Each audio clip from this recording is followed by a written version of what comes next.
The heat.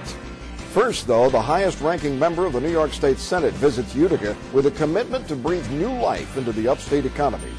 Good evening, everybody. He is from downstate. His home district is Rockville Center. But just 2 weeks into his new leadership post, Senate Majority Leader Dean Skelos is making the rounds upstate to learn all about our needs and pledge New York State's help. News Channel 2's Jolene Ferris has our top story tonight at 6. Jolene.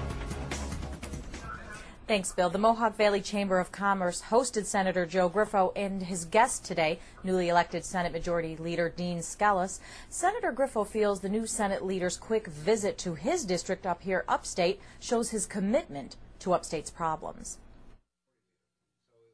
Newly elected Senate Majority Leader Dean Skelos doesn't sound like us, but the downstate senator and highest-ranking member of the Senate says he's sympathetic to upstate's challenges and realizes that they need special attention.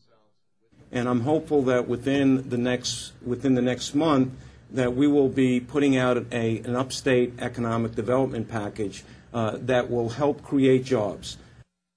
Senator Skelos today also committed himself to achieving a goal that so far has eluded local government and business leaders in spite of trips to 3 continents to track it down and bring it home. What my goal is, and working with Joe in the chamber, quite frankly, is to find an AMD for Marcy. AMD, a chip fab plant whose owners chose to locate north of Albany in Malta.